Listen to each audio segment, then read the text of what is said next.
हाय। अभी जो है हम नेक्स्ट क्वेश्चन पेपर जो है डिस्कस करेंगे, पेपर टू। पेपर टू जिसकी हम जो है जिसमें हम नेक्स्ट 25 क्वेश्चन जो है वो डिस्कस करने वाले हैं। तो सबसे पहला जो क्वेश्चन पूछा गया है वो है lack of atmosphere. Lack of atmosphere यानी कि एटमॉस्फेयर की एब्सेंस जो है अराउंड द मून देखी जाती है किस रीजन की वजह से। तो ये मून है, ठीक है, ये मून है। और इसके जो अराउंड है एटमॉस्फेयर की एब्सेंस है, लैक है, वो रीजन क्या है जिसकी वजह से एटमॉस्फेयर नहीं मिलता है। तो जैसे हमारे अर्थ है, ठीक है, अर्थ का एक खुद का एक ग्रेविटेशनल पुल है।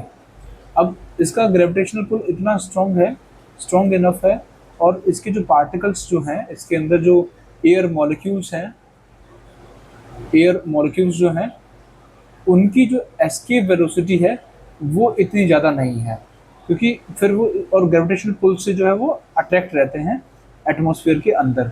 इस वजह से क्या होता है कि वो एस्केप नहीं कर पाते हैं अर्थ के एटमॉस्फेयर को। बट इसके अंदर क्या होता है, मून के अंदर जो पार्टिकल्स जो होते हैं, एयर मॉलिक्यूल्स जो होते हैं, एयर मॉलिक्यूल्स, उनकी एस्केप वेलोसिटी जो है, यानी कि वो बाहर जो है, बाहर जाने की जो एस्केप वेलोसिटी जो होती है वो इतनी हाई होती है, ठीक है, वो इतनी हाई होती है कि जो भी इसका जो ग्रेविटेशन पुल है वो उसको रोक नहीं पाता है मून के अराउंड। इसी वजह से जो वो एटमॉस्फेयर जो है वो क्रिएट नहीं हो पाता है। इसी वजह से lack of atmosphere around the moon आपको देखने को मिलती है। तो पहला ऑप्शन बात कर रहा है low escape velocity of air molecules. नहीं, एस्केप वेलोसिटी तो एयर मॉलिक्यूल्स की ज़्यादा रहती है। High escape velocity of air molecules and low gravitational pull.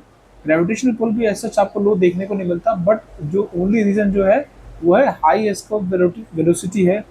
Moon के अराउंड जो पार्टिकल्स हैं, एयर मॉलिक्यूल्स जो हैं उनकी, इसी वजह से जो है वो क्या होता है, उनका एस्केप कर जाते हैं जो स्पेस होता है अराउंड मून।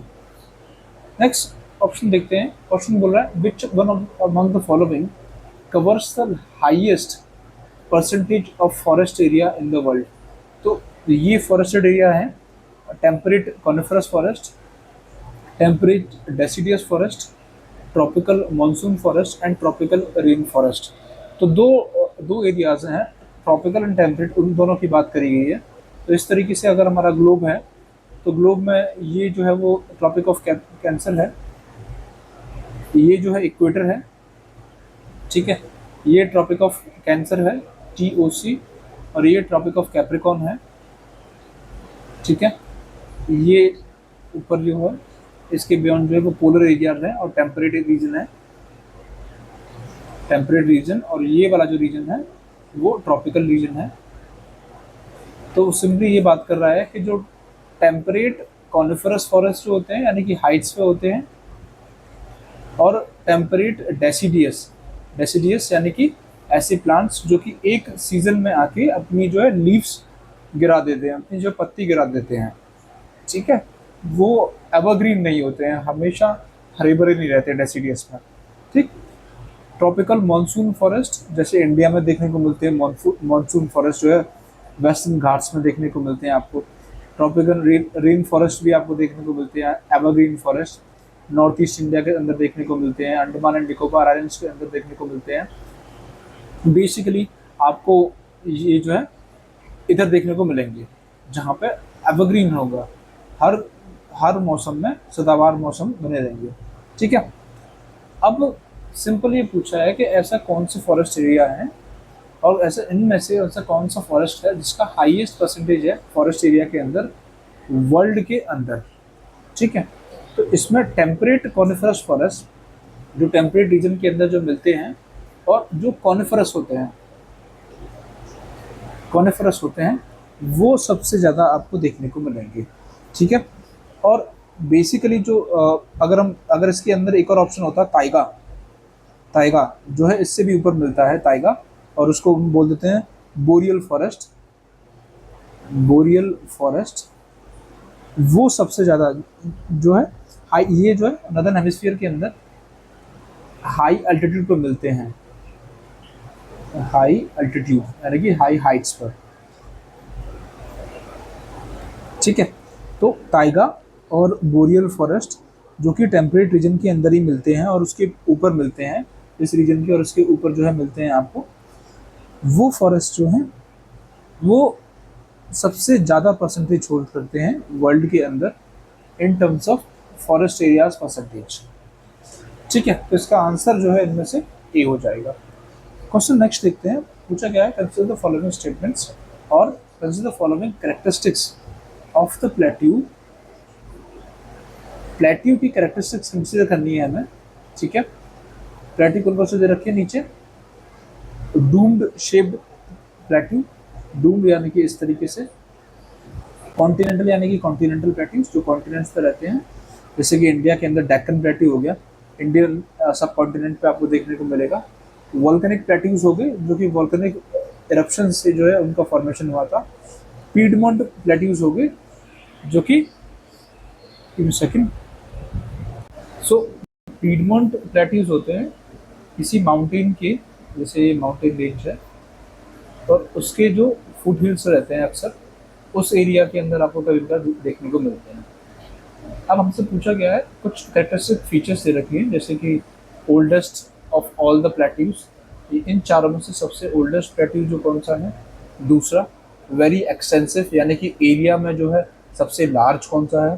तीसरा, it is occasionally surrounded by mountains, यानी कि जनरली जो है इसके अंदर जो है कभी कभार माउंटेन्स इसकी जो जैसे इस तरीके से कोई प्लेट्यू है, यहाँ पे आपको माउंटेन्स देखने को मिलते हैं ओकेजनली, हमेशा नहीं, ओकेजनली। ठीक है, तो डूम्ड शेप में क्या होता है, इस तरीके होते हैं, तो इसमें जो है माउंटेन्स ओकेजनली आपको देखने को ऐसे आपको नहीं मिलते हैं। कॉन्टिनेंटल प्लेट्यूज जो होते हैं, जैसे फॉर एग्जांपल डेक्कन प्लेट्यू हो गया, ठीक है, जो कि पेनिनसुला इंडिया के अंदर आता है, धारवाड़ हो गया, गोंडवाना हो गया, कडप्पा हो गया, विंध्यन हो गया, ये सारे ऐसे प्लेट्यूज हैं इंडिया के अंदर, खासकर कि सेंट्रल इंडिया के अंदर, जिनके अंदर आपको विंध्यन रेंज यानी कि उसके जो एज पे, उसके जो अराउंड जो है माउंटेन्स जो दिखेंगे, और एक्सटेंसिव भी है, डेक्कन प्लेट्यू है काफ़ी एक्सटेंसिव है, जैसे कि आपको जो ये अब अगर मैप देखोगे तो इस पूरे एरिया के अंदर जो है आपको डेक्कन प्लेट्यू जो है फैला हुआ दिखेगा पूरे एरिया के अंदर, तो काफ़ी एक्सटेंसिव है डेक्कन प्लेट्यू। ठीक है, नेक्स्ट वॉल्केनिक, नेक्स्ट जो है ओकेजनली फाउंड इन माउंटेन्स, इसके जो अराउंड जो है माउंटेन्स मिलते हैं, एक्सटेंसिव रहते हैं, और कॉन्टिनेंटल प्लेट्यूज जो होते हैं वो सबसे ज़्यादा पुराने हैं। डूम्ड शेप जो है कॉन्टिनेंट्स के फॉर्मेशन के बाद होते हैं। वॉल्केनिक जो है ये भी कॉन्टिनेंट के फॉर्मेशन के बाद आपको देखने को मिल जाते हैं, वॉल्केनिक एरप्शन हुआ उसके बाद कोई प्लेट्यू फॉर्मेशन हुआ, ऐसे ही पीडमोंट प्लेट्यू। बट जो कॉन्टिनेंटल जो है वो इन सब में सबसे पुराने होंगे, तो आपका ऑप्शन हो जाएगा बी। नेक्स्ट क्वेश्चन देखते हैं, the chief characteristics of shifting agriculture. जो मेन कैरेक्टरिस्टिक्स हैं शिफ्टिंग एग्रीकल्चर की, यानी कि एक जगह से मूव करके दूसरी जगह पर क्या होता है, जैसे ओल्डर, और जब ओल्डर टाइम पे क्या होता था कि एक लैंड, अब एक पीस ऑफ लैंड अवेलेबल है एग्रीकल्चर के लिए, ठीक है, अब कुछ लोगों ने यहाँ पे एग्रीकल्चर किया और क्या किया, उसको यूटिलाइज कर लिया, फिर क्या कर दिया, उसको अबेंडन छोड़ दिया। ठीक है, उसको उसमें आग लगा दी और उसमें जितने भी जो जो लेफ्ट ओवर थे, जितने भी जो लेफ्ट ओवर था खेती का, जितना भी जो लेफ्ट ओवर था क्रॉप का, उसको जला दिया। अब over the period of time वो क्या होगा, ये वाला जो एरिया है वो धीरे धीरे फर्टाइल होता जाएगा, जैसे जैसे रेनफॉल होगा, ठीक है, ह्यूमस आएगा, फर्टाइल हो जाएगा 2-3 साल के अंदर जाके। तब तक ये कि लोग क्या करेंगे, ये दूसरी लैंड पर मूव हो जाएंगे और उस लैंड पर जो है सेम प्रैक्टिस फॉलो करेंगे। उसको बोलते हैं शिफ्टिंग एग्रीकल्चर और झूमिंग। नॉर्थ ईस्ट इंडिया के अंदर झूमिंग कल्टीवेशन जो है इसको बोलते हैं। ठीक है, नॉर्थ ईस्ट इंडिया और जो है नॉर्थ साउथ ईस्ट एशिया के अंदर काफ़ी सारे ऐसे कंट्रीज़ हैं जहाँ पे अलग अलग नाम से इसको बुलाया जाता है। तो इसकी जो चीफ कैरेक्टरिस्टिक्स है वो हमसे सिंपली जो है वो पूछी हैं। तो सबसे पहला हुआ डिस्ट्रक्शन ऑफ फॉरेस्ट। तो कह रहा है कि ये काइंड ऑफ डिस्ट्रक्शन है, हाँ ये बात है, क्योंकि ये जो लैंड अवेलेबिलिटी वो कैसे करते हैं कि पहले जो फॉरेस्ट होते हैं उसको कट करते हैं, उसके बाद क्या करते हैं, क्रॉप उगाते हैं। ठीक है, फिर एक बार उगा ली, उसको अबेंडन छोड़ा जला के, ठीक है, या फिर एज ही अबेंडन छोड़ दिया, 2-3 साल के अंदर क्या होगा, उसमें जो है फर्टिलिटी पैदा हो जाएगी, फिर वो जब तक के लिए नेक्स्ट मूव लैंड पे मूव कर जाएंगे और उसको कट करेंगे और उसको उसके ऊपर जो है क्रॉप करेंगे। तो डिस्ट्रक्शन ऑफ फॉरेस्ट तो यहाँ पे होता है। दूसरा, high dependence on manual labour, ये बात भी सही है। जो मैनुअल लेबर जो होती है, यानी कि जो ह्यूमन ह्यूमन कैपिटल है, ह्यूमन यानी कि लोगों की ज़रूरत जो है यहाँ पे ज़्यादा देखने को मिलती है।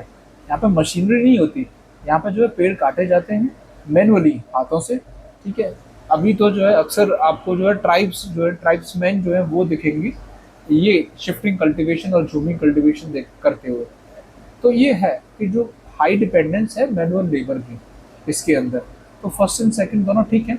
ऑप्शन थर्ड देखो, high dependence on chemical fertilisers, ऐसा नहीं है।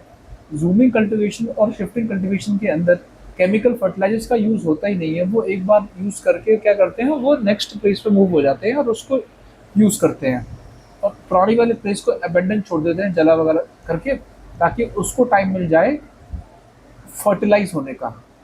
ठीक है, तो थर्ड ऑप्शन जो है गलत हो जाएगा, वो केमिकल फर्टिलाइजर्स का यूज़ ही नहीं करते हैं।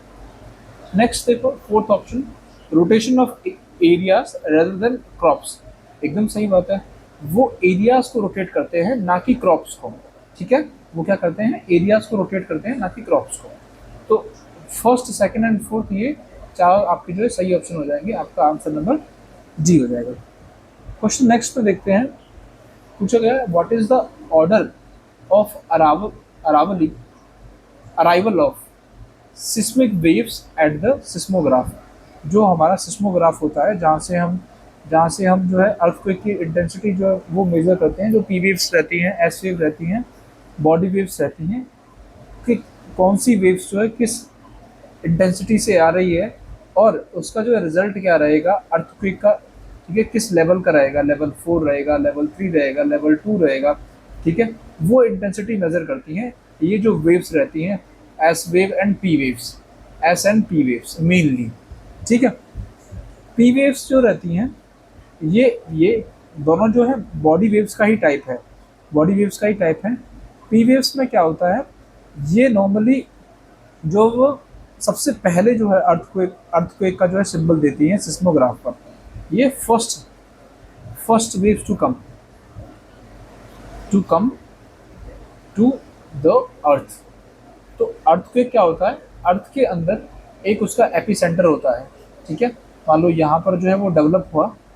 ठीक है, यहाँ पर जो है डेवलप हुआ, यहाँ पर फोकस, और इस जगह पे उसको सिस्मोग्राफ ने फील किया। पी वेव्स जो है सबसे पहले जो है यहाँ पे फील की जाती है इसके द्वारा। ठीक, ये जो कंटिन्यूम जो गैसेस की तरह चलता है, यानी कि ये एग्जांपल है, पी वेव्स जो है एक तरीके का साउंड वेव के जैसे है, साउंड वेव्स। ठीक है, as compare to the S waves, S waves क्या होता है, ये एक सेकेंडरी वेव्स होती हैं। एस वेव्स क्या होती हैं, सेकेंडरी वेव्स ही होती हैं, सेकेंडरी वेव्स, और इनको बोलते हैं और शेयर वेव्स, शेयर वेव्स। ठीक है, ये क्या होती है, एक टाइप का इलास्टिक वेव मूवमेंट जो है वो शो करती हैं बॉडी के अंदर। ठीक है, इसी वजह से इनको टाइम लगता है पहुंचने में, कहाँ पर, अर्थ सरफेस के ऊपर, और ये बाद में रिफ्लेक्ट करती हैं। तो जो हमारी पी वेव जो है, P wave first followed by the S wave and the surface wave. सबसे पहले पी वेव, उसके बाद S wave and surface wave. ठीक है, तो ये पैटर्न रहता है अर्थक्वेक वेव्स का। सिस्मोग्राफ जो होता है उसके पास मॉनिटर करने का, उसके पास अराइवल का। ठीक, तो डी ऑप्शन जो है वो करेक्ट हो जाएगा। क्वेश्चन नेक्स्ट देखते हैं, which of the religious groups given below have the largest following as per the percentage of the world's population। तो नीचे जो है चार ऑप्शंस दे रखे हैं, Christians, Muslims, Christians, Hindus, Muslims, and Christians, Buddhist. तो इनके अंदर जो है वो क्या कर रहा है, कौन से जो रिलीजियस ग्रुप्स हैं जिनका लार्जेस्ट जो है परसेंटेज है वर्ल्ड पॉपुलेशन का। तो इसमें जो क्रिश्चियंस और मुस्लिम्स हैं, क्रिश्चियंस जो हैं वो वर्ल्ड की पॉपुलेशन का करीबन करीबन 30 से 32 और 35% के अंदर आते हैं। 30 से 35 जो है उस परसेंटेज के अंदर आते हैं। मुस्लिम्स जो हैं आपको देखने को मिलेंगे 15-20, करीबन 20% जो है, 20%। तो ये दोनों हैं। हिंदूज जो हैं वो करीबन 10 से 12, 13, 14% आपको देखने को मिलेंगे। हिंदूज की पॉपुलेशन ग्लोबल लेवल पर उतनी नहीं है। ग्लोबल लेवल पर मुस्लिम्स की पॉपुलेशन ज़्यादा देखने को मिलती है, क्रिश्चियंस की पॉपुलेशन ज़्यादा देखने को मिलती है, और बुद्धिस्ट की पॉपुलेशन ऑब्वियसली सबसे कम देखने को मिलेगी। इन सब में करीबन 5-6% आपको देखने को मिलेगी ग्लोबल लेवल पर। ठीक है, तो ये जो ग्रुप है क्रिश्चियंस और मुस्लिम का ग्रुप जो है वो सबसे ज़्यादा आपको देखने को मिलेगा पॉपुलेशन के टर्म्स में as compare to the world population. ठीक है, नेक्स्ट क्वेश्चन देखते हैं। Which of the following countries does not border Lithuania. तो जैसे आपको क्वेश्चन देखने को मिलते हैं कि बॉर्डरिंग कंट्रीज इसका क्या है, इसका क्या है, तो सिंपल ये इसने एक क्वेश्चन पूछा है कि लिथुआनिया को जो है वो कौन सी कंट्रीज जो है वो बॉर्डर नहीं करती है। तो ये देखते हैं हम थोड़ा सा। ये आपको पता है यूरोप के अंदर, ठीक है, यूरोप इस तरीके से आता है। ठीक है, ये इस तरीके से ये हो गया।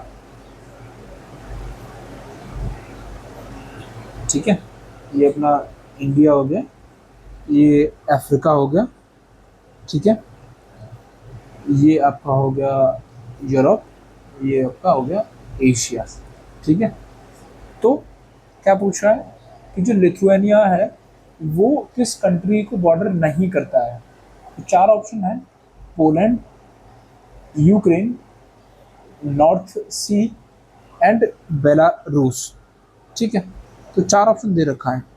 तो इसमें जो है ये नॉर्थ सी से बॉर्डर नहीं करता है, नॉर्थ सी। ठीक है, नॉर्थ सी से। और ये पोलैंड हो गया, पोलैंड आपको पड़ता है इस जगह पे पोलैंड, यूक्रेन यहाँ पड़ता है ऊपर की साइड, और बेलारूस पड़ता है।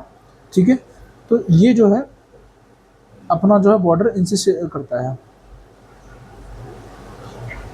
और कोस्टा रिका जो कंट्री, कोस्टा रिका जो जगह है, कोस्टा रिका बॉर्डर करता है पनामा से। ये इसके नॉर्थ वेस्ट के अंदर आता है पैसिफिक ओशन के अंदर। ठीक है, नेक्स्ट क्वेश्चन देखते हैं। Which of the following is the correct sequence of increasing velocity of the wind. तो विंड वेलोसिटी का इंक्रीज होने का जो करेक्ट सीक्वेंस है वो ऑप्शंस जो है वो कौन सा है। ठीक है, जैसे लाइट हो गया, फ्रेश हो गया, फ्रेश, गेल हो गया, हरिकेन हो गया। तो उसमें जो है हमें ऑर्डर देखना है कि इनके अंदर किसकी वेलोसिटी जो है वो इंक्रीज हो रही है। ठीक है, सबसे ज़्यादा किसकी होती है। तो इन जनरल हरिकेन की आपको इन सब में, ठीक है, हरिकेन की जो है सबसे ज़्यादा देखने को मिलती है। सबसे ज़्यादा जो लाइट ब्रीज की है, सबसे कम जो है वो लाइट ब्रीज रहती है, और हरिकेन की जो है सबसे ज़्यादा होती है। और इसी वजह से हरिकेन जो है हाईएस्ट डिस्ट्रक्शन कॉज करता है, डिस्ट्रक्शंस। ठीक है, ह्यूमन कैपिटल का भी और इकोनॉमिक लॉसेस भी इसी में ज़्यादा आपको देखने को मिलते हैं। ठीक है, तो light breeze, fresh breeze, gale and hurricane, ये ऑर्डर है। ठीक है, सिंपल। हरिकेन सबसे कम कर दिया है इसमें, ये भी गलत है। ये वाला जो है ठीक था, बट इसमें जो है गेल जो है वो हरिकेन से थोड़ा सा कम रहता है, फ्रेश से ज़्यादा रहता है। ठीक है, तो ये ऑप्शन हो जाएगा। नेक्स्ट क्वेश्चन देखते हैं। Which one of the following countries do not और does not border the Caspian sea. जो कैस्पियन सी आपको देखने को मिलता है, इस तरीके की शेप है एशिया के अंदर, ये कैस्पियन सी। ठीक है, तो अब इसके जो बॉर्डरिंग कंट्रीज हैं, इसके नॉर्थ में आता है कजाकिस्तान, और कजाकिस्तान इसके नॉर्थ में आता है क्या, कजाकिस्तान। ठीक है, इस एरिया के बीच में आता है कजाकिस्तान। इधर जो है आपका पड़ता है तुर्कमेनिस्तान, MENISTAN, तुर्कमेनिस्तान। साउथ में इसके पड़ता है ईरान, इधर पड़ता है अजरबैजान, अजरबैजान, और इधर आता है अर्मेनिया। अर्मेनिया से बॉर्डर शेयर नहीं करता, सिर्फ अजरबैजान करता है। ऊपर यहाँ पर जो है वो रशिया का जो पार्ट है वो आता है। ठीक है, सिंपल। तो कितने कंट्रीज हो गए? नंबर 1, नंबर 2, नंबर 3, नंबर 4 और नंबर 5। रशिया से स्टार्ट करते हैं। Russia, Kazakhstan, Turkmenistan, Iran, Azerbaijan. ठीक है, हमसे पूछा है नॉट शेयर्स, अर्मेनिया के साथ नहीं करता। अर्मेनिया जो है अजरबैजान के बाजू से है। अच्छा, इन दोनों के बीच में जो है आपने करंट अफेयर्स में आप देखोगे कि एक लैंड है इन दोनों के बीच में कॉमन, जिसपे जो है आपस में ये इनके बीच में जो डिस्प्यूट चलता रहता है, अर्मेनिया एंड अजरबैजान के बीच में। ठीक है, यहाँ रशिया हो गया, यहाँ Kazakhstan, Turkmenistan, Iran and Azerbaijan. यहाँ जो पड़ता है, यहाँ जो एक पड़ता है उज़्बेकिस्तान, उज़्बेकिस्तान, उज़्बेकिस्तान। और उज़्बेकिस्तान कभी अगर ऑप्शन में आ जाए, वो बॉर्डर शेयर नहीं करता है कैस्पियन सी के साथ।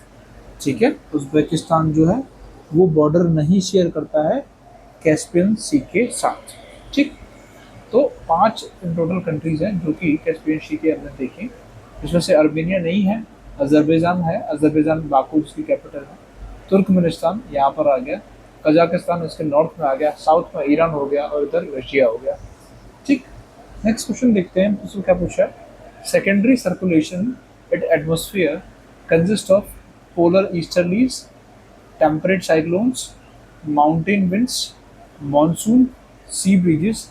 हमें करेक्ट आंसर जो है चूज करना है। तो प्राइमरी सर्कुलेशन जैसे होता है, जैसे ये अर्थ है और ये ग्लोब है, इसमें इस एरिया के अंदर जो ट्रॉपिकल रीजन्स है इसके अंदर आपको देखने को मिलेगा primary circulation, primary circulation of winds, यानी कि आपका जो ट्रेड विंड्स जो होते हैं, इसको प्लानिटरी विंड्स भी बोलते हैं,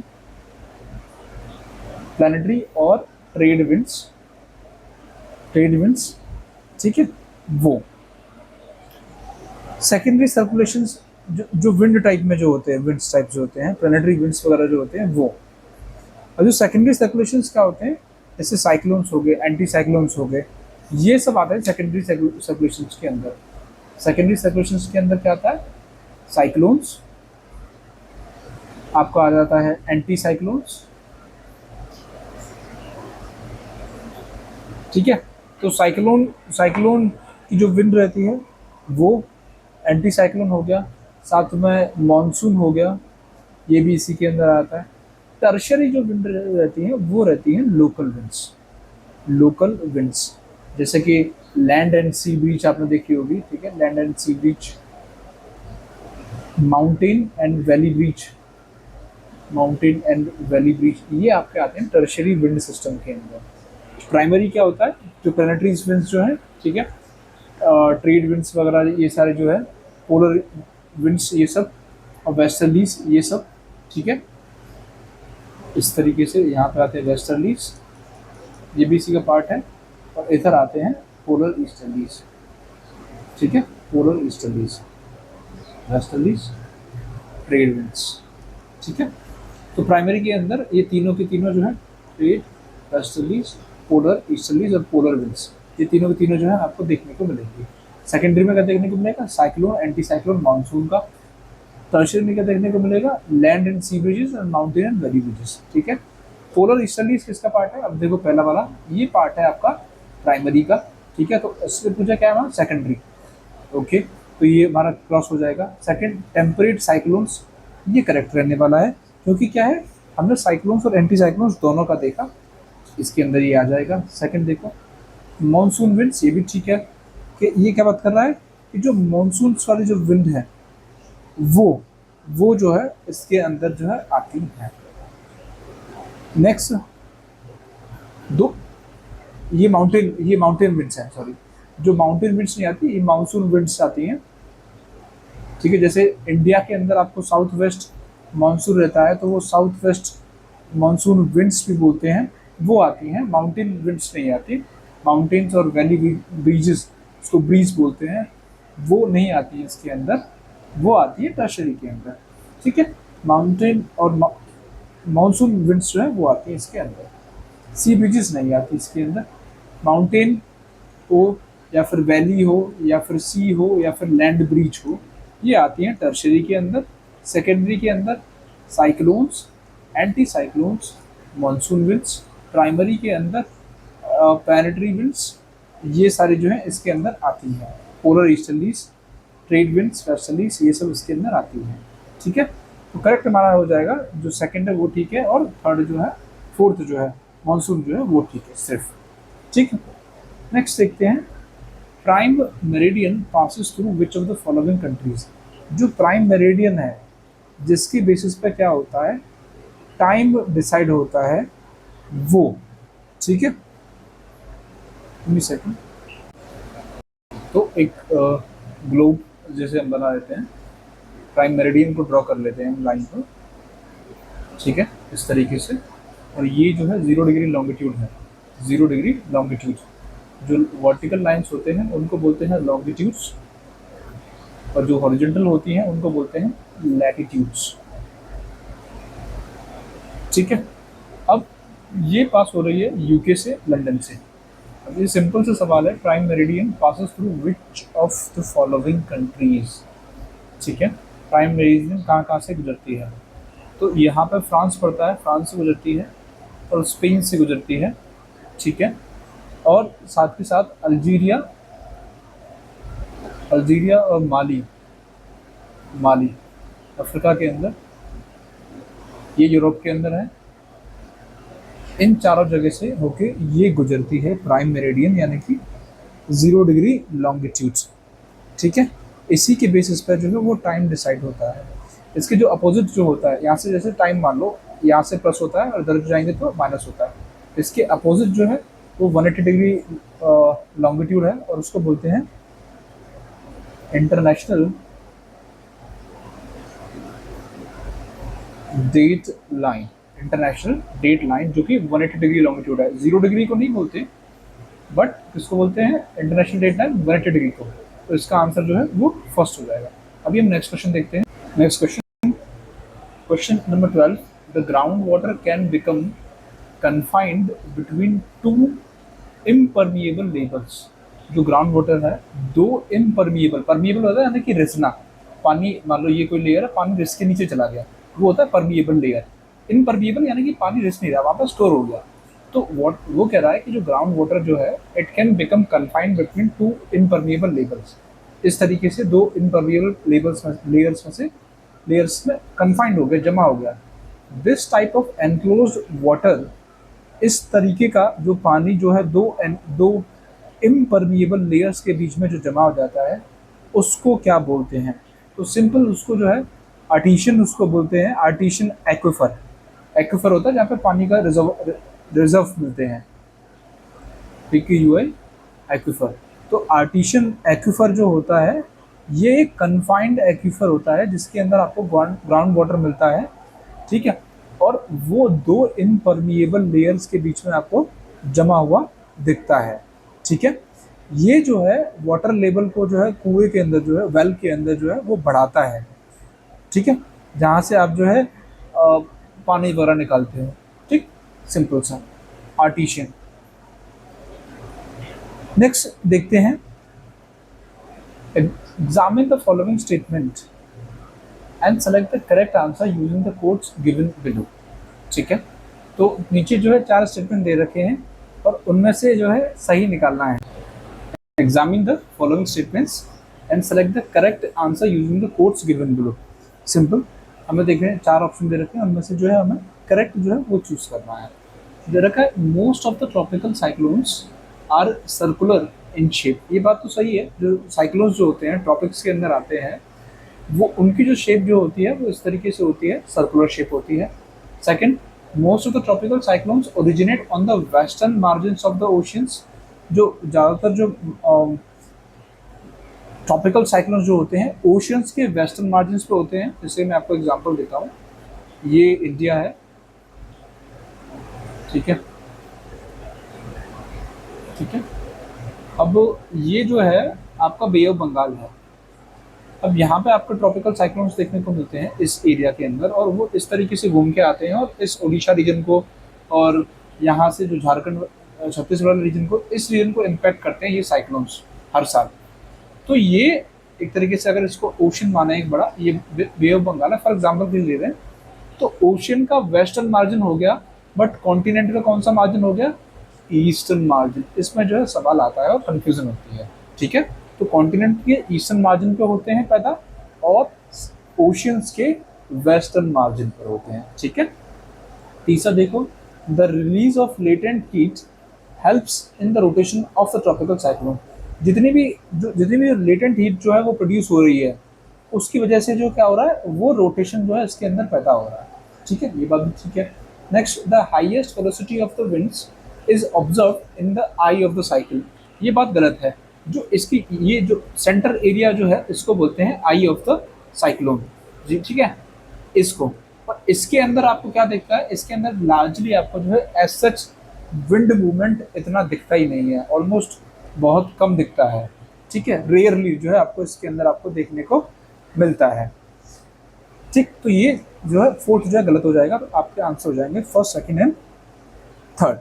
नेक्स्ट क्वेश्चन देखते हैं, पूछा गया consider the following statements regarding the barrier reef. जो बैरियर रीफ्स होते हैं, फॉर एग्जांपल के लिए आप मान लो ग्रेट बैरियर रीफ जो है, ग्रेट बैरियर रीफ आपने सुना हो, ऑस्ट्रेलिया के ईस्टर्न कोस्ट पर जो है आता है, जैसे इस तरीके से ऑस्ट्रेलिया है, ये जो है ये इस नॉर्थ से लेके साउथ तक ईस्टर्न कोस्ट पर ये ग्रेट बैरियर रीफ फैला हुआ है, great Barrier reef, great Barrier reef. अब उस बैरियर रीफ्स के बारे में ही इसने सवाल पूछा है। पहला सवाल ये बोल रहा है कि पहला करेक्ट हमें बताना है, correct. A barrier reef is separated from a coast by a much wider and deeper channel और अ लगून। ये बात ठीक है कि जिस तरीके से अगर मान लो ये है, तो ये यहाँ पर जो है इस तरीके से बैरियर रीफ जो है पानी के अंदर जो है वो फैली हुई है नॉर्थ से साउथ में ईस्टर्न कोस्ट पर, और एक एक एक वाइडर और डीपर चैनल से और लगून से जो है ये सेपरेटेड होता है। दूसरा, अ barrier reef have narrow gaps eight several places. इसके अंदर छोटे छोटे जो गैप्स आपको देखने को मिलते हैं, इसके अंदर जो है इस तरीके से यहाँ पे गैप, यहाँ पे गैप, यहाँ पे गैप, ऐसे छोटे छोटे नैरो गैप्स आपको देखने को मिलते हैं, to allow the water from the enclosed lagoon to return to the oceans. तो यहाँ पे जो कोई वाटर होगा वो ओशंस में वापस जा सके, ठीक है। इस तरीके के जो नैरो गैप्स आपको देखने को मिलते हैं। थर्ड देखो, the best known example of the barrier reef is the Great Barrier Reef off the coast of Queensland. यहाँ पर जो है क्वींसलैंड आपको पड़ता है ऑस्ट्रेलिया के अंदर, ठीक है, और ये तीसरा पॉइंट भी ठीक है। तो सारे स्टेटमेंट जो है इसके अंदर आपको ठीक है। नेक्स्ट देखते हैं an air mass. Air mass के बारे में है। एयर मास क्या होता है, ऑलमोस्ट एक होमोजीनियस, एक लार्ज बल्क में एयर जो चलती है, ठीक है, जिसका होमोजीनियस टेम्परेचर होता है, या तो कोल्ड एयर मास होता है या फिर वार्म एयर मास होता है। इस तरीके की चीज़ें इसके अंदर देखने को मिलती हैं। दूसरा, which of the following is not correct related with the air masses. तो it is a massive and thick, ये तो बात सही है, एक बहुत ही मैसिव क्वांटिटी में होता है, बल्क में चलता है, इस तरीके से चल रहा होता है, बल्क में चल रहा होता है एयर मास, ठीक है, बल्क में, और थिक होता है, ये थिक भी है और बल्क में भी है, मैसिव है। दूसरा, हैव होमोजीनियस टेम्परेचर, ये बात भी ठीक है, या तो ये कोल्ड होगा या तो फिर ये वार्म होगा, इस तरीके से इसकी ह्यूमिडिटी भी जो है वो सेम ही रहेगी अक्रॉस द लेयर्स। ये इसकी लेयर्स जो है उसकी जो ह्यूमिडिटी है वो across the layers almost same ही होगी। तीसरा देखो, have specific source region. Source region यानी कि किसी, मान लो ये कोई कोल्ड रीजन है, यानी कि पोलर रीजन है फॉर एग्जांपल। अब कोई विंड आई यहाँ से, ठीक है, अब विंड यहाँ से जाएगी तो क्या करेगी, इसके इसके जो फीचर्स जो है, इसकी प्रॉपर्टीज हैं, उनको एक्वायर कर लेगी कोल्ड रीजन की, यानी कि इसकी जो विंड है वो ड्राई हो जाएगी, ठीक है। दूसरा, एडिशनली क्या होगा, टेम्परेचर जो है वो कूल हो जाएगा, तो वो उस रीजन से moves rapidly from the source region, अपने सोर्स रीजन से जल्दी मूव करती है और अपने सोर्स रीजन से फीचर्स भी एक्वायर करती है, ठीक है। तो इसके अंदर एक चीज देखने को मिलती है, इसका रैपिड मूवमेंट नहीं होता, स्लोली मूवमेंट होता है, स्लो मूवमेंट। फीचर्स एक्वायर करती है नो डाउट, फीचर एक्वायर करती है नो डाउट, बट इसका जो मूवमेंट होता है वो स्लो मूवमेंट आपको देखने को मिलता है। तो इसका डी जो है वो गलत होगा, रैपिड मूवमेंट नहीं होता। इसका सोर्स रीजन स्पेसिफिक होता है, होमोजीनियस टेम्परेचर होता है। याद रखिएगा, जब भी कभी एयर मास की आए, चाहे कोल्ड हो चाहे वार्म हो, मैसिव होगा, थिक होगा, होमोजीनियस टेम्परेचर मिलेगा, ह्यूमिडिटी जो है वो सेम मिलेगी, स्पेसिफिक सोर्स रीजन होगा, स्लोली मूव करेगा अपने सोर्स रीजन से। ठीक है, नेक्स्ट क्वेश्चन देखते हैं। Which of the following factors does not favour due? तो कौन से जो फैक्टर्स हैं जो ड्यू को फेवर नहीं करते हैं? ठीक है, ड्यू यानी कि एक तरीके का क्या होता है, क्लियर स्काई जब होता है, अब उसमें होता है कि ड्यू का फॉर्मेशन नहीं हो सकता। जब क्लियर स्काई होता है उसके अंदर क्या होता है, ड्यू का फॉर्मेशन आपको नहीं होता। जब ओवरकास्ट स्काई होगा, जब ओवरकास्ट स्काई होगा उसके अंदर जो है आपको ड्यू की फीचर्स जो हैं वो देखने को नहीं मिलती। तो clear sky rather than overcast sky favours the due clouds. तो इसकी जगह जो क्लियर स्काई होंगे, ड्यू होता है जैसे ये पत्ती लीव्स वगैरह होती हैं, ठीक है, लीव्स वगैरह जो होती हैं उस पर आपने देखा होगा जो छोटी छोटी ओस की बूंदें, ओस की बूंदें जो जम जाती हैं वो होता है। और उस पर जब क्लियर स्काई होता है तब जाके जो वो मॉइस्चर जो है उसके ऊपर जो है वो वेपर्स जो है वो जमा हो पाती हैं। ओवरकास्ट स्काई में क्या होगा, क्लियर स्काई में होगा ये सब चीज़ें, ओवरकास्ट स्काई में क्या होगा, बादल जब इसको ढक लेंगे तो क्या होगा, इसके ऊपर जो है वो जमा ही नहीं हो जाएंगे। ठीक है, तो और बाकी जो है लॉन्ग नाइट्स, जाहिर सी बात है लंबी नाइट्स होंगी तभी जो है टेम्परेचर कूल डाउन होगा और तभी जो है वो जमने का जो है टाइम मिल पाएगा। ठंडी एयर, काम एयर जो होगी, ठंडी नहीं काम एयर, यानी कि अगर तेज हवा चल रही होगी तो क्या होगी, उसको वेपर्स को जमा ही नहीं होने देगी, उसको उठा के ले जाएगी एक जगह से दूसरी जगह पर। और जब काम एयर होगी तो उसको जमने का टाइम मिल जाएगा। Next, high relative humidity. जो ह्यूमिडिटी जो है वो भी उसके अंदर ज़्यादा होनी चाहिए तभी जो है पानी जो है, वेपर्स जो है एक्चुअली में वो वहाँ जमा हो पाए। ठीक है, ओवरकास्ट स्काई नहीं होना चाहिए। हमारा 16 का सी आंसर हो जाएगा, और जो कि फेवर नहीं करता है डी को। नेक्स्ट क्वेश्चन देखते हैं।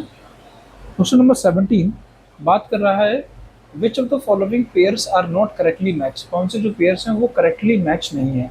पहला, प्राइमरी सेक्स रेशियो जो होता है is a sex eight the time of the conceptions, कि जो कंसेप्शन के टाइम पे जो सेक्स होता है उस टाइम पर जो है वो प्राइमरी सेक्स रेशियो होता है, ये गलत है।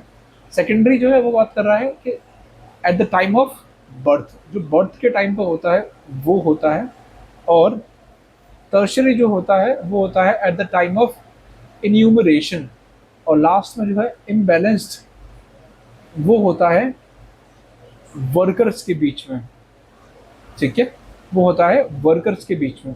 तो बेसिकली जो primary sex ratio, secondary sex ratio, tertiary sex ratio और इम्बैलेंस सेक्स रेशियो जो है वो बात कर रहे हैं कि किस टाइम पर जो है वो सेक्स रेशियो की जो है बात चल रही है। ठीक है, तो sex eight the time of the conception, eight the time of birth, eight the time of enumeration and eight the time of workers और फॉर द वर्कर्स। तो उस टाइम पे ये करेक्ट बताना है। तो इम्बैलेंस्ड कब होता है?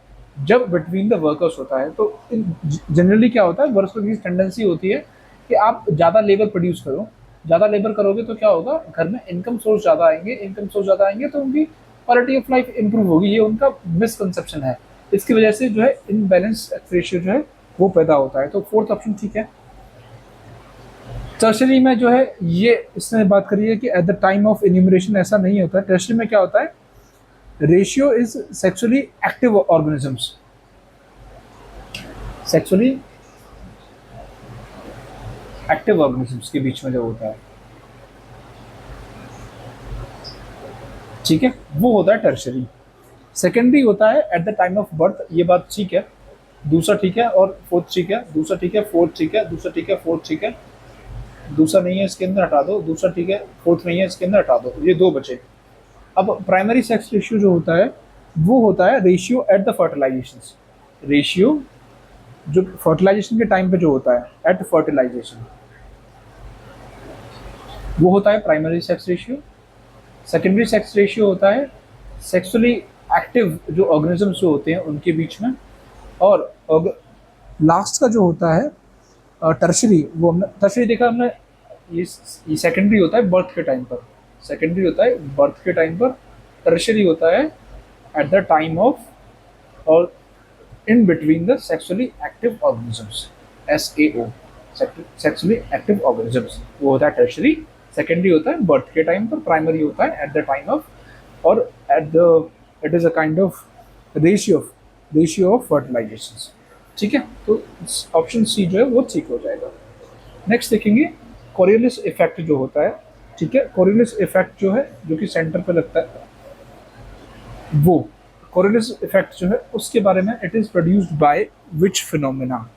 तो वो रोटेशन ऑफ अर्थ की वजह से जो है कोरियोलिस इफेक्ट जो है वो प्रोड्यूस होता है by the rotation of earth, जहाँ पे अर्थ जो है, अगर if the earth were stationary, अगर अर्थ जो है वो यहाँ पे अगर मान लो ये अर्थ है एंड इट इज स्टेशनरी, तो होगा क्या, the air would flow directly from the high pressure areas to the low pressure areas. तो एयर जो है वो कहाँ होगा, अगर यहाँ पे हाई प्रेशर है, हाई टेम्परेचर की वजह से लो प्रेशर है, हाई टेम्परेचर, और यहाँ लो टेम्परेचर की वजह से हाई प्रेशर है, तो क्या होगा,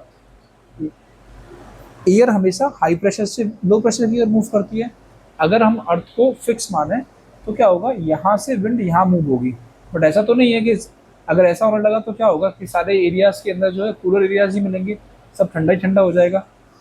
इसी वजह से जो है एक्शन में आता है क्या, कोरियोलिस फोर्स।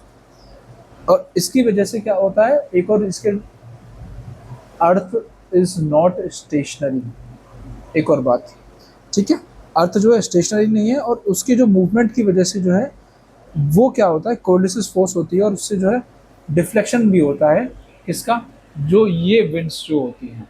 ठीक है, और अलग अलग प्रेशर बेल्ट भी पैदा होती हैं, जिनकी वजह से क्या होता है, आपको ट्रेड विंड्स देखने को मिलती हैं, वेस्टर्लीज देखने को मिलती हैं, पोलर कूल विंड्स भी देखने को मिलती हैं। ये अर्थ के रोटेशन की वजह से, उसकी कोरियोलिस फोर्स की वजह से ये सारी चीज़ें होती हैं।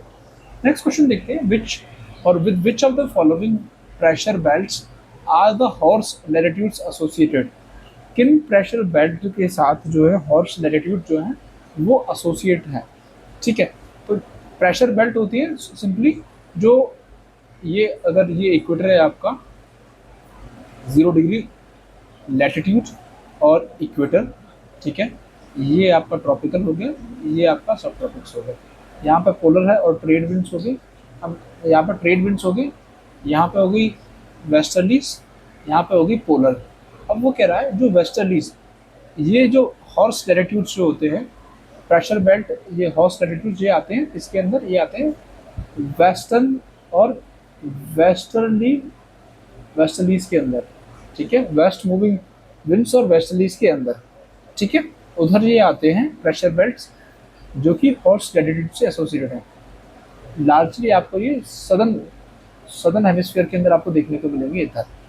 अब वो कह रहा है जो प्रेशर बेल्ट्स जो होता है, इक्वेटोरियल लो प्रेशर, वो यहाँ पे आती है, इक्वेटोरियल लो प्रेशर। ठीक है, तो ये तो नहीं होगा। सब ट्रॉपिकल हाई प्रेशर बेल्ट, ये जो आती है वो आती है इस जगह पर, सब ट्रॉपिकल हाई प्रेशर बेल्ट, और यहाँ पे आती है लो प्रेशर। ठीक है, हाई टेम्परेचर की वजह से, लो टेम्परेचर की वजह से हाई प्रेशर, और ये आता है पूरा, ये जो बेल्ट है ये वाला जो है सब ट्रॉपिकल हाई प्रेशर जो हो गया। ठीक है, एक होता है सब पोलर लो प्रेशर, ये नहीं होता। दूसरा सब पोलर हाई प्रेशर, ये वाला जो पॉइंट है सब पोलर हाई प्रेशर, यहाँ पे आएगा सब पोलर लो प्रेशर, और फिर इसके साउथ में जाएंगे तो आप सब ट्रॉपिकल हाई प्रेशर, और फिर इस तरीके से चीज़ें चलती हैं। तो जो सब ट्रॉपिकल हाई प्रेशर होता है वो इस रीजन के अंदर आपको देखने को मिलता है। ये जो प्रेशर बेल्ट है सब ट्रॉपिकल हाई प्रेशर वाली है, इसके अंदर आपको जो हॉर्स लैटिट्यूड्स जो होते हैं 40 degree horse latitude, 50 degree, 60 degree, ये वाले जो हैं आपको देखने को मिलते हैं। ठीक है, आंसर आपका हो जाएगा नंबर बी। नेक्स्ट क्वेश्चन देखते हैं, the red C lies between the two hot desert. जो रेड सी जो है वो आपको दो हॉट डेजर्ट्स के बीच में देखने को मिलता है, एंड इसकी जो सैलिनिटी है is greater than that of the Mediterranean sea. इसकी जो सैलिनिटी जो है, यानी कि इसके अंदर जो सॉल्ट कंटेंट जो है वो जो है मेडिटेरेनियन सी से भी ज़्यादा देखने को मिलता है रेड सी के अंदर। ठीक है, तो इस तरीके से एक मैप बना देते हैं अफ्रीका का। ठीक है, यहाँ पे है मेडिटेरेनियन सी, यहाँ पे आपको रेड सी देखने को मिलेगा। ठीक है, अब वो क्या कह रहा है, इसकी सैलिनिटी तो ज़्यादा है, प्लस अब स्टेटमेंट जो है हमें क्या करने देखने कौन सा सही है। The red C is located in through the Great rift Valley. नहीं, ये ग्रेट रिफ्ट वैली के थ्रू जो है और उसके अलोंग जो है वो नहीं आता है। ठीक है, ग्रेट रिफ्ट वैली के अलोंग नहीं आता है। दूसरा देखो, the red sea has much more moisture loss, ऐसा भी नहीं है। तीसरा देखो, the red C is smaller than the Mediterranean sea. अब ये कह रहा है कि जो रेड सी है वो स्मॉलर है मेडिटेरेनियन सी से। ठीक है, ये बात सही है, ये बात सही है, बट हमसे पूछा क्या है कि red C lies between two hot deserts and its salinity is greater than that of Mediterranean sea. Why, हमें इस वाई का जवाब ढूंढना है, ना कि सिर्फ करेक्ट स्टेटमेंट ढूंढना है। ठीक है, ये कहीं ना कहीं ये जो अगर आपको ये रिफ्ट दिख रही होगी, यहाँ पे एक तो अफ्रीकन रिफ्ट जो है यहाँ पे देखने को मिलेगी, और ये एक दरार है। ठीक है, ये भी कहीं ना एक रिफ्ट देखने को मिलती है, बट जो अफ्रीकन रिफ्ट जो है वो यहाँ पे देखने को मिलती है। और ये जो बात कर रहा है, यहाँ पे मॉइस्चर लॉस हल्का फुल्का देखने को मिलता है, प्लस एडिशनली ये छोटा भी है मेडिटेरेनियन सी से। और आखिर में the red sea receive the fresh water from the fewer rivers than that does the Mediterranean Sea। इसका मतलब क्या है कि मेडिटेरेनियन सी जो है, ये वाला जो मेडिटेरेनियन सी जो है, इसके अंदर जो है आपको ज़्यादा जो है फ्रेश वाटर रिवर्स जो है एंटर करने को मिलती है एज कम्पेयर टू इसके अंदर। मान लो इसके अंदर 2 है तो इसके अंदर 10 है, इस तरीके से फॉर एग्जाम्पल। ठीक है, तो रेड सी जो है इसके अंदर ज़्यादा फ्रेश वाटर आ जाता है। ठीक है, फ्रेश वाटर जो है ज़्यादा नहीं आ पाता है as compare to the Mediterranean sea, क्योंकि इसके अंदर ज़्यादा रिवर्स जो है वो फ्लो नहीं कर रही फ्रेश वाटर की। ठीक है, तो इसका आंसर जो है वो डी हो जाएगा। नेक्स्ट देखते हैं, in which of the following regions will you expect the highest amount of और रेंज ऑफ टेम्परेचर। किस रीजन्स के अंदर highest amount of range of temperature आपको देखने को मिलती है? तो वो आपको देखने को मिलती है इक्वेटोरियल रीजन के अंदर। बेसिकली इक्वेटोरियल रीजन्स जो होते हैं वहाँ पे आपको जो हॉट डेजर्ट रीजन जो होता है, it is characterised by the hot and arid climates, जहाँ पे जो क्लाउड्स होते हैं दे अकर रेयरली इन एयर। ठीक है, जो वहाँ पे जो क्लाउड्स होते हैं वो रेयरली अकर होते हैं। इसी वजह से क्या होता है, यहाँ पे हाईएस्ट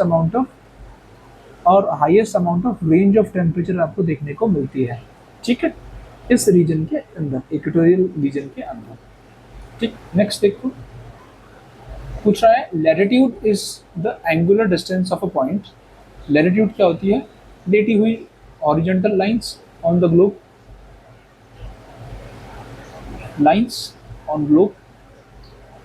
आपको कह रहा है it is the angular distance of a point on the earth surface measured from the equator. तो इक्वेटर से मेजर किया हुआ, ऐसा सवाल है हमारा, इक्वेटर से मेजर किया हुआ या फिर प्राइम मेरिडियन से मेजर किया हुआ या फिर सेंटर ऑफ अर्थ से या फिर पोल से। और ये बात क्या है, अर्थ सरफेस से। तो ये था अर्थ का सेंटर और ये था अर्थ। तो जब साइंटिस्ट ने ग्लोब का जो है लाइन बनाना तो ये सोचा, तो क्या किया उन्होंने, इस सेंटर को लेके एक लाइन बनाई इक्वेटर, सेंटर को लेके। ठीक है, ये इक्वेटर थी, 0 डिग्री लैटिट्यूड और इक्वेटर। ठीक है, तो ये सेंटर को ध्यान में रखते हुए ये लाइन ड्रॉ करी। अब उसी को ध्यान में रखते हुए जो है बाकी सारी चीज़ें हैं वो ड्रॉ की गई थी। ठीक है, उसी को ध्यान में रखते हुए बाकी सारी चीज़ें जो है वो ड्रॉ की गई थी। तो इक्वेटर को रिस्पेक्ट में नहीं है, इक्वेटर तो सेंटर को लेकर दी गई है। सेंटर जो है वो मेन आइडिया है लैटिट्यूड्स का, एंगुलर डिस्टेंस का बनाने का।